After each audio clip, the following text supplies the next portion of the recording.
नमस्कार, मैं हूं शरद द्विवेदी और हमारा आज का मुद्दा है राज्यसभा का असर, कांग्रेस को टूट का डर। किसी दार्शनिक ने कहा है कि मनुष्य उस मछली की तरह है या उस जीव की तरह है कि जिसको पानी से निकालो, यानी इच्छा रूपी पानी, जल, समुद्र, तालाब जो भी समझ लीजिए, तो उसे पानी ही पानी दिखता है।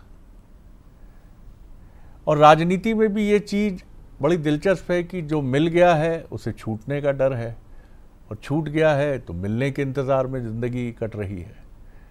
यानी दोनों ही तरफ से सिचुएशन कभी भी नियंत्रण में नहीं होती।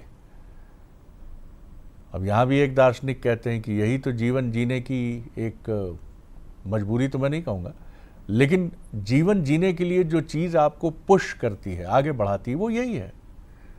पता नहीं, अब ये चीज़ तो मेरे समझ से भी बाहर है कि मिलना, छूटना, छूटना, मिलना, इसके बीच में खड़ा मनुष्य कई बार बहुत डरा हुआ, कभी अति आत्मविश्वास से भरा हुआ, और यही जीवन बीतते बीतते कब चौथा समय और महाप्रयाण की तैयारी आ जाती है कि चलो भैया उठाओ गुरु, ले चलें, अब देर करना उचित नहीं है, वो समय भी आ जाता है। बहरहाल, आप मैं सोचिएगा कि एंकर महोदय पटरी बदल रहे हैं, काका कहाँ चले गए और चौथे स्तंभ से आगे बढ़ते हुए किधर पहुंच गए। चलिए लौटते हैं फिर मुद्दे पर। तो पहले आपको देखनी होगी हमारी ये रिपोर्ट, पूरे मसले को समझना होगा और फिर डिबेट की तरफ चलेंगे। मध्य प्रदेश से राज्यसभा की 2 सीटें 9 अप्रैल को खाली होने जा रही हैं। इनमें से एक सीट पर कांग्रेस के वरिष्ठ नेता दिग्विजय सिंह और दूसरी सीट पर बीजेपी के डॉक्टर सुमेर सिंह सोलंकी फिलहाल सदस्य हैं। विधानसभा के मौजूदा संख्या बल को देखें तो दोनों सीटों पर बीजेपी की नजर है। यही वजह है कि कांग्रेस को क्रॉस वोटिंग और टूट का डर सता रहा है। हाल ही के राजनीतिक घटनाक्रम ने भी कांग्रेस की चिंता बढ़ाई है। विजयपुर विधायक मुकेश मल्होत्रा का मामला अभी अधर में है, तो बीना से विधायक निर्मला सप्रे का रुख भी कांग्रेस के पक्ष में दिखाई नहीं पड़ता। इसके साथ ही अटेर विधायक हेमंत कटारे का उपनेता प्रतिपक्ष से इस्तीफा भी सियासी हलकों में चर्चा का विषय बना हुआ है। वहीं ये भी कयास लगाए जा रहे हैं कि कांग्रेस के कुछ और विधायक डेंजर जोन में हो सकते हैं। मैं समझता हूं कि हो सकता है कोर्ट पे कहीं दबाव नहीं बनाया है। दबाव भी बनाया जा सकता, क्योंकि राज्यसभा के चुनाव आना है और राज्यसभा को लेके इनको एक एक वोट की ये सोच रहे हैं कि कांग्रेस की सीट ना आए। एमपी विधानसभा में मौजूदा समीकरण देखें तो एक राज्यसभा सीट के लिए 58 विधायकों का समर्थन जरूरी है। फिलहाल कांग्रेस के 65 विधायक हैं, लेकिन निर्मला सप्रे, मुकेश मल्होत्रा और हेमंत कटारे को इस लिस्ट से हटा दिया जाए तो ये संख्या 62 पर आ जाती है। यदि 4 और विधायकों का भी मन डोलता है और क्रॉस वोटिंग होती है तो कांग्रेस को अपनी राज्यसभा सीट बचाना मुश्किल हो जाएगा। हालांकि बीजेपी इन अटकलों को ज्यादा तवज्जो नहीं दे रही। पार्टी नेताओं का कहना है कि कांग्रेस को अपने घर की चिंता करनी चाहिए। बीजेपी का दावा है कि राज्यसभा चुनाव में पार्टी पूरी मजबूती के साथ मैदान में उतरेगी और रणनीति के तहत फैसला करेगी। दिग्विजय सिंह ने राज्यसभा से मैदान छोड़कर कांग्रेस के नेताओं को आपस में लड़ने के लिए छोड़ दिया है। सूतना कपास, जुलाहो में लट्ठम लट्ठा, कांग्रेस के पतन का रास्ता। जब जब चुनाव आते हैं कांग्रेस भयभीत हो जाती है, पता नहीं कौन सा उनका घोड़ा मैदान छोड़कर चला जाए। ये कांग्रेस के नेताओं ने अपने कार्यकर्ताओं की क्या परिभाषा बनाई है? राहुल गांधी कहते हैं कांग्रेस में घोड़े हैं, उनके यहाँ कार्यकर्ता नहीं है, नेता नहीं है, पालतू जानवर उन्होंने समझ रखा है और उसका अंजाम उनको भुगतना पड़ता है। राज्यसभा की सीटें खाली होने में अब ज्यादा वक्त नहीं बचा है। ऐसे में दोनों दल अपने अपने समीकरण साधने में जुटे हैं। पूर्व मुख्यमंत्री दिग्विजय सिंह अपनी इच्छा जता चुके हैं, लेकिन असली सवाल यही है, क्या बीजेपी इस चुनाव में कोई नया दांव चलेगी और क्या कांग्रेस अपने विधायकों को एकजुट रख पाएगी? फिलहाल इन सवालों ने मध्य प्रदेश की सियासत का तापमान बढ़ा दिया है। एक सवाल और भी है जो इस स्टोरी में भले ही आपको ना दिखाओ, सवाल वो बड़ा है, और सवाल ये है कि क्या बीजेपी अब कांग्रेस से आने वाले तथाकथित नेताओं को या विधायकों को एंटरटेन करेगी? बड़ा सवाल है ये। क्यों करेगी? क्या उसकी मजबूरी है? 30 की 30 लोकसभा सीटें आपके पास हैं, 160 से ऊपर की आपके पास प्रचंड जनादेश है, और रामनिवास रावत जी के ही चुनाव को अपहेल्ड करने के बाद ये चर्चा होने लगी कि एक कैंडिडेट और बढ़ गया मंत्रिमंडल का। आगे जो भी फैसला हो एपेक्स कोर्ट का, तो ऐसी परिस्थिति में फिर लाओ, फिर दो। अगर ऐसा होता तो निर्मला सप्रे कब की आ जाती हैं, एक और बाई इलेक्शन हो जाता। यानी जब पार्टी धैर्यपूर्वक बीजेपी ये इंतजार कर रही है कि अगले चुनाव यानी 2028 में ही निर्मला सप्रे कांग्रेस को विधिवत छोड़ तो चुकी ही हैं, तो तमाम ये भी बात है, इस पहलू को भी नज़रअंदाज करना ठीक नहीं है। बंसल न्यूज़ के सवाल देख लीजिए, क्या राज्यसभा चुनाव से पहले मध्य प्रदेश कांग्रेस में टूट हो सकती है? क्या कुछ कांग्रेस विधायक डेंजर जोन में हैं और पाला बदल सकते हैं? क्या बीजेपी रणनीति के तहत दोनों सीटों पर जीत का दांव खेलेगी? ये बड़ा सवाल है। क्या बीजेपी की ऐसी कोई मंशा है? लेकिन फिलहाल लगता बिल्कुल नहीं है। जो मेहमान हमारे साथ हैं उनसे मिलिए। स्टूडियो में मेरे साथ हैं मध्य प्रदेश के वरिष्ठ पत्रकार, राजनीतिक विश्लेषक संदीप पौराणिक जी, बहुत स्वागत है। कांग्रेस के युवा नेता और प्रवक्ता अमित तावरे जी हैं, उनका बहुत स्वागत है। और साथ ही हमारे साथ हैं मौसम बिसेन जी, युवा नेता हैं और सदस्य हैं ओबीसी कल्याण आयोग की। सबसे पहले तो प्रोबेबिलिटी पर ही चलें संदीप जी, क्या बीजेपी को और ज़रूरत है लोगों को लाने की? क्योंकि अब तो बीजेपी में ही एक वर्ग बहुत ताकत से कहता है कि अब ज़रूरत क्या है। लाइबिलिटी शब्द भी कुछ लोग जोश में उपयोग करते हैं कि लाइबिलिटी क्यों लें, जो आ गए हैं वही चुनौती बनते हैं और क्यों लें। इन परिस्थितियों में क्या लगता है आपको? अब कोई खेल करना चाहे स्वेच्छा से तो अलग बात है जी। देखिए शरद जी, ये बात बिल्कुल सही है कि बीजेपी को वर्तमान दौर में विधायकों की ज़रूरत नहीं है और दल बदल कराने की भी मुझे लगता है आवश्यकता नहीं पड़ेगी। हाँ, ये जरूर हो सकता है कि कोई टेबल के नीचे से बातचीत हो जाए और क्रॉस वोटिंग हो जाए तो बीजेपी को दोनों सीटें मिल सकती हैं। संभावना इसलिए शरद जी बनती है कि कांग्रेस में टूट, क्योंकि 2020 में जो घटनाक्रम हुआ है उसके बाद रह रह के झटके कांग्रेस को लगते रहे हैं। इसलिए संभावना इस बात की जताई जाती है कि फिर कांग्रेस टूट जाएगी। जैसा भी आपने 3 विधायकों को बताया, चाहे निर्मला सप्रे हों, मुकेश मल्होत्रा हों, और उसी कतार में हम कटारे को भी जोड़ सकते हैं, तो सिर्फ 4 विधायकों और 5 विधायकों का मसला है। कांग्रेस में हम लोग भी जान रहे हैं कि 3-4 विधायक ऐसे हैं जो बहुत कुछ सोच रहे हैं। अब बीजेपी के लिए जरूरत नहीं है, मुझे लगता है ऐसा कि संख्या बल अगर आप बढ़ा लेंगे तो जैसा आपने कहा लाइबिलिटी वाली बात, मंत्रिमंडल का विस्तार होगा, सदस्यों को जगह देनी पड़ेगी, वार्ड निगम में नियुक्तियां होंगी तो रखना पड़ेगा। तो मुझे लगता है कि एक पक्ष ये भी है, तो बीजेपी ज़्यादा उत्साहित नहीं होगी पार्टी में लाने की, बनिस्बत वो निर्मला सप्रे की तरह लोगों को रखना चाहेगी। जिस तरह से निर्मला सप्रे है ना वो कांग्रेस की, ना बीजेपी के लिए विधायक हैं। दूसरी तरफ शरद जी, मुझे इसके पीछे एक और लगता है कि क्या कांग्रेस के किसी नेता का ही ये गेम प्लान है कि उसने इस तरह की चर्चाएं शुरू हो गई हैं कि कांग्रेस के विधायक पलायन कर सकते हैं। क्योंकि अगर इस तरह की बात पार्टी हाईकमान तक जाती है तो पार्टी हाईकमान भी सशंकित हो जाएगा, और अगर वो नया प्रयोग करना चाहेगा मध्य प्रदेश में तो उससे हिचकेगा और दिग्गज नेता को एक बार फिर कोई ना कोई दिग्गज नेता मैदान में उतार दिया जाएगा ताकि विधायकों की बगावत को रोका जा सके। ये भी आपने एक नया एंगल दिया है कि हो सकता है कांग्रेस का ही खेल कुछ हो। अब देखते हैं, और ज़्यादा वक्त नहीं है। अप्रैल के दूसरे हफ्ते की शुरुआत के साथ सब स्थितियां स्पष्ट होंगी। मौसम जी, कैसे देखती हैं आप? बात सही है, बीजेपी को कोई ज़रूरत नहीं है। राज्यसभा के भी संख्या बल को देखें, लोकसभा में तो बहुत बढ़िया बहुमत है ही, राज्यसभा में भी ऐसी आवश्यकता नहीं है कि आपको सांसद अपने बढ़ाने हैं। तो मध्य प्रदेश से टास्क दिया गया है कि भैया बढ़ाओ एक सांसद कैसे भी, बाई हुक बाई क्रुक, तो कोई आवश्यकता नहीं है। अब स्वेच्छा से अगर कोई आना चाहे या वो बात हो तो वो क्यों आएगा बिना बार्गेनिंग किए, जब तक राजनीति का जो पहलू हम देखते हैं। बहरहाल, कैसे देखती हैं आप राज्यसभा के चुनाव को, और जो गणित आपने भी देखा और सुना, उस पर आपकी क्या राय है? देखिए शरद जी, चीजें बड़ी स्पष्ट है। जिस प्रकार से 230 विधायक मध्य प्रदेश में, जिसमें स्पष्ट बहुमत भारतीय जनता पार्टी का है, और जो 11 राज्यसभा की सीट है जिसमें 8 अभी वर्तमान में भारतीय जनता पार्टी के पास है, और आने वाले समय में 3 सीटों के लिए राज्यसभा के चुनाव होने हैं। 29 में से 29 लोकसभा सांसद भारतीय जनता पार्टी के हैं।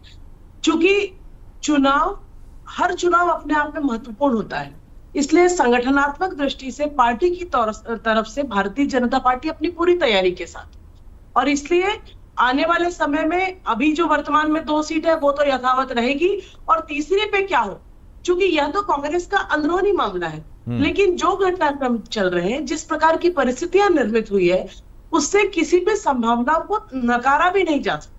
इसलिए भारतीय जनता पार्टी के तरफ से जिस तरीके से हम देख रहे हैं कि आखिर ये हालात क्यों पैदा हो रहे हैं, कहीं ना कहीं कांग्रेस के अंतर्कलह, आपसी द्वंद, परस्पर मतभेद और नेतृत्व के प्रति निराशा और कार्यकर्ता के असंतोष को हम ये कह सकते हैं कि आज जिस तरीके से एक बड़ी संख्या में होड़ मची। 2020 का घटनाक्रम हम जानते हैं कि 22 विधायक सामान्य ज्योतिरादित्य सिंधिया जी के साथ भारतीय जनता पार्टी में आए।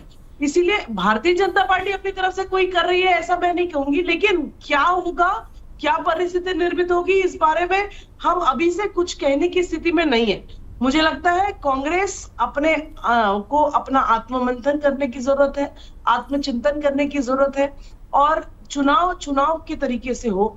भारतीय जनता पार्टी हम पूरी समर्पण के साथ, समन्वय के साथ चुनाव की तैयारी में है और आने वाले समय में हम आशान्वित हैं कि जैसा अभी बहुमत है वैसा आने वाले समय में भी रहेगा।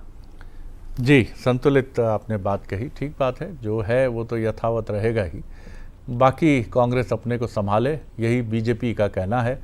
अमित जी, बड़ी विचित्र बात रहती है जब इस तरह की सलाहें मिलती हैं कि थोड़ा सा अगर फिल्मी तरीके से चलें तो राजकुमार टाइप की, आना हो तो आ जाओ, हमें तो तुम्हारी ज़रूरत नहीं है, अगर तुम्हारे मन में कोई ख्याल हो तो देख लेंगे। ये सुनना भी अच्छा नहीं लगता कि भैया आपके नेता प्रतिपक्ष पद से एक भाई साहब इस्तीफ़ा दे देते हैं, कुछ आपके सीनियर लीडर, मैं नाम नहीं लूँगा, जो विधानसभा सदस्य हैं वो बोलना कम करते चले जा रहे हैं, कुछ असंतुष्ट हैं, और एक भाई साहब तो चुनाव ही उनका नल एंड वॉइड, शून्य करार दे दिया गया। चुनौतियां तो गहरी हैं, बाकी मैं और कुछ नहीं बोल रहा हूँ। जी देखिए, मौसम बिसेन जी हों या भारतीय जनता पार्टी के और कोई नेता हो, अब वो कल्पनाओं में जीना चाहते हैं तो उनको मुबारक हो, लेकिन राजनीति में एक सबसे बड़ी बात रहती है संभावनाओं की। 2020 का मौसम जो है वो जा चुका है, अब कई वर्ष हो चुके हैं, और जब से 2023 के बाद जीतू पटवारी जी और उमंग सिंघार जी ने नेतृत्व संभाला है मध्य प्रदेश कांग्रेस का, तो हम सबसे पहले छिंदवाड़ा का उपचुनाव देखते हैं, जहाँ पे कमलेश शाह जी बमुश्किल किस तरीके से जीते, ये तो हमारी बहन भी जानती हैं। उसके बाद बुधनी की हम बात करते हैं तो वो शिवराज जी जो पूरे देश में भारतीय जनता पार्टी का चेहरा है, उनकी 1.25 लाख की लीड को इन दोनों नेताओं के नेतृत्व में हमने 1.25 लाख से 12,000 पर लाकर छोड़ दिया। और तीसरा तो इतिहास रच गया था कि इनके कैबिनेट मंत्री को हार का मुंह देखना पड़ा था। और आला कमान में आप देख ही रहे होंगे कि राहुल गांधी जी के मध्य प्रदेश में साल भर के अंदर 2 से 3 दौरे हो गए, और अब देश में भी भारतीय जनता पार्टी की परिस्थिति जो 400 पार की बात करते थे वो भी 240 पर आकर टिक गए हैं। तो मुझे नहीं लगता कि किसी को भी अब भारतीय जनता पार्टी में संभावनाएं दिख रही हों। मध्य प्रदेश कांग्रेस जो है माननीय जीतू पटवारी जी के नेतृत्व में, उमंग सिंघार जी के नेतृत्व में और दिग्विजय सिंह जी और कमलनाथ जी के आशीर्वाद से बहुत सही गति की और अपने 2028 के मिशन की ओर आगे बढ़ रही है, और कहीं कोई दिक्कत वाली बात नहीं है। आपने 3 विधायकों की बात करी तो हेमंत कटारे जी ने तो खुद ही स्पष्ट कर दिया सारी चीज़ें कि पिताजी से विरासत में मिली है। बीना विधायक का तो कहीं कोई संशय है नहीं, वो भारतीय जनता पार्टी में शामिल हो चुकी हैं। और जो तीसरी बात हुई है श्योपुर की, तो 15 दिन का समय दिया है, सुप्रीम कोर्ट में वो जाएंगे और उसके बाद देखते हैं क्या होगा। लेकिन ये बात बिल्कुल तय है कि 2020 का मौसम अब जा चुका है। अब जो भी कुछ है 2028 में मध्य प्रदेश में कांग्रेस की सरकार निश्चित तौर पे बनने जा रही है। और आप देख रहे होंगे कि जीतू पटवारी जी के नेतृत्व में आज देखिए कि कोई ऐसा हफ्ता नहीं जाता जब कोई एक जन आंदोलन ना होता हो। 1.5 लाख से ज़्यादा हमारे कांग्रेस कार्यकर्ताओं पर पूरे प्रदेश भर में मुकदमे दर्ज हैं। तो ये कहीं ना कहीं ये ऊर्जा जो है हमें इन नेताओं से मिल रही है और पूरी कांग्रेस जो है वो एकजुट है। देखिए 2023 में तो तूफान ही आ गया बीजेपी का। आप बार बार मौसम की बात कर रहे हैं, हालांकि मौसम जी हमारे साथ हैं पूरे आदर से, लेकिन आपने मौसम की बात की है बार बार कि मौसम 2020 का नहीं, लेकिन 2023 में तो आंधी थी कांग्रेस बीजेपी की, और कांग्रेस उसमें, और फिर 24 में तो ऐसी आंधी थी कि आप एक भी सीट नहीं बचा पाए, और उसके बाद भी पतझड़ की तरह छोटे मोटे और बड़े भी और छोटे भी कुछ पत्ते तो खिसके ही आपके पास से। लेकिन ठीक है, मैं ये नहीं कहता कि ये सही बात है कि मजबूती से दामन थामने वाले नेताओं की संख्या भी कांग्रेस में बराबर है, जिन्होंने अपनी निष्ठा, अपनी प्रतिबद्धता कांग्रेस के साथ रखी है। संदीप जी, और हाँ, मौसम जी कुछ कहना चाह रही हैं आप? नहीं जी, क्या संदीप जी आपको लगता है, क्या मतलब आपको कितनी ये थ्योरी बिलीवेबल लग सकती है कि लोकसभा की सीट में, क्या आपको लगता है कि कांग्रेस की तरफ से ही कोई ऐसा इनिशिएटिव हो सकता है जो बीजेपी को भी चौंका दे? मुझे लगता है शरद जी कि ये राजनीतिक परिस्थिति पर देखें तो ये राज्यसभा का चुनाव चाहे मोहन यादव हो और चाहे हेमंत खंडेलवाल हो, उनके लिए भी काफ़ी महत्वपूर्ण है। और मुझे लगता है कि कोई ऐसी रणनीति पर बीजेपी आगे बढ़ने की कोशिश करेगी जिसके जरिए चाहे मुख्यमंत्री हो चाहे हेमंत खंडेलवाल इनकी ताकत नजर आए, क्योंकि ये चुनाव ऐसा, एक सीट तो आपके पास जानी है, दूसरी सीट के लिए आपको दाव लगाना है। तो मुझे लगता है कि पार्टी को भले जरूरत ना हो, पार्टी ये महसूस ना करती हो कि विधायक हमारे पास हों, लेकिन इन दो नेताओं को अपनी संगठनात्मक, अपनी सरकार की छवि बेहतर बनाने का एक अवसर है। और मुझे लगता है कि मोहन यादव हो या हेमंत खंडेलवाल इससे चूकना नहीं चाहेंगे। मतलब आप ये भी कहना चाह रहे हैं कि कहीं ना कहीं जीतू पटवारी जी, पीसीसी चीफ और नेता प्रतिपक्ष उमंग सिंगार जी को भी एक, अगर बीजेपी के मन में कहीं ये बात हो सकती है कि एक थोड़ा झटका दिया जाए, ये लग सकता है। क्योंकि शरद जी, ये चुनाव जिस समय हो रहा है, आने वाले समय 2.5 साल विधानसभा के चुनाव नहीं है, और दोनों जब से जिम्मेदारियों पे आए हैं तब से कोई बड़ा चुनाव नहीं दिखा है। तो मुझे लगता है कि एक ऐसा चुनाव है जिसके जरिए दोनों को अपनी क्षमता, अपनी ताकत और सरकार की छवि जनता के बीच बेहतर बताने का अवसर होगा। जब वो कांग्रेस के विधायकों का समर्थन मिल जाएगा तो आप जनता के बीच ये कह सकते हैं कि कांग्रेस भी मानती है कि बीजेपी बेहतर काम कर रही है। तो मुझे लगता है ये दाव भी खेला जा सकता है बीजेपी की तरफ से। चलिए, वक्त बताएगा। मौसम जी, और क्या कहेंगे आप? ये आपने अपनी बात पूरी ताकत के साथ रखी दी है, लेकिन फिर भी आगे अगर कांग्रेस में कुछ होता है तो वो तो फिर आप भी बाहर बैठ के ही देखना चाहेंगे उसको।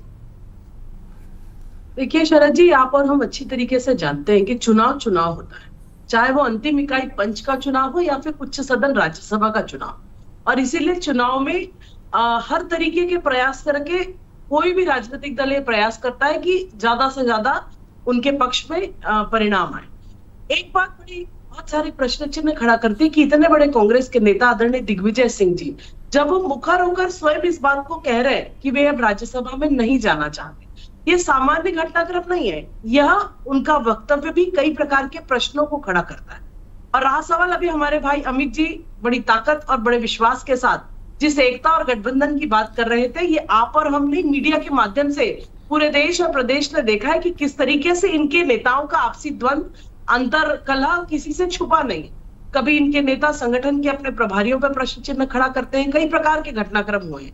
कभी इनके नेताओं के द्वारा स्वयं घोड़े की संज्ञा देकर अनेक प्रकार की बातें कही जाती है। और इसीलिए परिणाम क्या होगा ये तो आने वाला समय बताएगा। लेकिन मुझे लगता है कांग्रेस ने अपने आत्ममंथन और अपने आप के आत्मचिंतन की जरूरत है। रहा सवाल भारतीय जनता पार्टी का, तो भारतीय जनता पार्टी सदैव अपने विचार के साथ काम कर रही है। आज अभी भी हम बहुमत में हैं और जो हमारा बहुमत है वो बना रहे, इस हेतु हम सब प्रयास करेंगे। और ये आने वाला समय ही बताएगा कि परिणाम क्या होगा, क्योंकि बहुत सारी चीजें जो मीडिया के माध्यम से कांग्रेस की सामने आ गई, लेकिन अंदर की सुगबुगाहट अभी आप और हम नहीं जानते। इसलिए क्या होगा, क्या परिस्थितियां बनेगी, ये अभी इस स्टेज पर हम उसको बड़े स्पष्टता के साथ नहीं कह सकते। मुझे लगता है समय का इंतजार करना चाहिए, परिणाम सारी चीजों को बताएगा। क्या कहेंगे अमित जी? समय का इंतजार और सारी चीजें सामने होंगी। बिल्कुल ठीक बात है, समय का इंतजार करना चाहिए। क्योंकि अभी तो जो खबरें आ रही हैं वो कैलाश विजयवर्गीय जी को लेकर भी ठीक नहीं है। कैबिनेट की बैठक में नहीं जा रहे हैं, अपने आप को उन्होंने एकदम एकांतवास में कर लिया था कुछ दिन पहले। और जबलपुर में अजय विश्नोई जी मुखर होते ही रहते हैं, रीवा में पटेल जी मुखर होते ही रहते हैं। कल गुना में जो है वहाँ के विधायक ने किस तरीके से बयान दिया है सरकार के खिलाफ, भ्रष्टाचार के खिलाफ, तो वहाँ की हालत भी ठीक नहीं है। तो मैं तो अपनी बहन से यही कहना चाहूँगा कि पंच से लेकर प्रधानमंत्री आपके हैं, 160 से ज़्यादा विधायक आपके हैं, सारे सांसद आपके हैं, तो हम तो अपनी चिंता कर लेंगे, लेकिन मध्य प्रदेश की जो मूलभूत समस्याएं हैं उन पे यदि सरकार ध्यान देगी तो बहुत अच्छा होगा। बाकी एक बार फिर कहूँगा कि पूरी मध्य प्रदेश कांग्रेस एकजुट है। राहुल जी बार बार मध्य प्रदेश आ रहे हैं, संगठन का हमारा विस्तार चल रहा है, ब्लॉक लेवल तक हम लोग जा रहे हैं। दिग्विजय सिंह जी के लगातार दौरे चल रहे हैं। हमारे प्रदेश प्रभारी जो है हर 15 दिन में आते हैं। अजय सिंह जी अभी चंबल क्षेत्र में हैं, पूरा घूम रहे हैं। तो पूरी कांग्रेस जो है आपको इतनी एकजुट जो है वो दिख रही है और उसका असर भी हमको दिख रहा है। जैसा कि मैंने आपको बताया कि मध्य प्रदेश में लगभग 1.5 लाख से ज़्यादा कांग्रेस कार्यकर्ताओं पर प्रकरण दर्ज हैं। वो सिर्फ प्रकरण इसलिए दर्ज हैं कि हम सरकार की जो नाकामियां हैं, वो पब्लिक के जनहित के मुद्दे हैं, वो हम उठा रहे हैं। और इतना आत्मविश्वास यदि कांग्रेस के कार्यकर्ताओं में दिख रहा है तो वो सिर्फ उसका एकमात्र कारण है कि हमारा नेतृत्व इस समय में बहुत मजबूत है। अब भारतीय जनता पार्टी यदि जो भी चीज़ें सोचना चाहे, जो भी माहौल बनाना चाहे, इस बार माहौल नहीं बनेगा। ना ये 2020 है और ये ना 2023 है। संजीव जी, बीजेपी की एक रणनीति ये भी बड़ी ज़बरदस्त होती है कि वो नामुमकिन को भी मुमकिन बनाने की कोशिश करती है, कम से कम एक ऐसा अप्रोच लेके चलती है। मुझे लगता है कि अगर यही मसला बीजेपी के किसी विधायक का होता कि वो कांग्रेस का रुख कर रहा है, जैसा निर्मला सप्रे जी का मामला है, तो मुझे लगता है कि उनसे बातचीत के कई दौर हो चुके होते, भले ही वो सफलता की तरफ बढ़ते ना बढ़ते, लेकिन बीजेपी ये ज़रूर जाहिर करने की कोशिश करती कि हमने बात की, और नहीं भी आती तो ये उजागर करती कि नहीं, वो एक गहरे प्रलोभन में उलझ चुकी हैं, जो भी होता व्हाटएवर, ये सब काल्पनिक बातें हैं। तो आपको क्या लगता है कि कांग्रेस में संवाद की कड़ी की मजबूती का दावा तो होता है, लेकिन आखिर निर्मला सप्रे से किसने बात की, उस बातचीत का डिटेल क्या था, निर्मला सप्रे क्या किस कारण से गई हैं, क्यों बीजेपी में जाके अटक गई हैं? अगर ऐसी कोई चीज़ थी तो आप कोशिश करते तो शायद कुछ सफलता मिलती। शरद जी, कहा जाता ना कि हाथ बढ़ाने वाली बात, बीजेपी में हाथ बढ़ाने की कोशिश होती है और कांग्रेस में जेब में हाथ डाले रहने की कोशिश होती है। ये फ़र्क है दोनों में कि हम किससे हाथ मिला रहे हैं, किसको करीब ला रहे हैं, उसकी बात सुनते। और बात बिल्कुल आपने सही कही कि बीजेपी होती तो अपने विधायक को इस प्रदेश की जनता के बीच ऐसा निर्वस्त कर देती कि उसको दोबारा चुनाव लड़ने में भी दिक्कत जाती।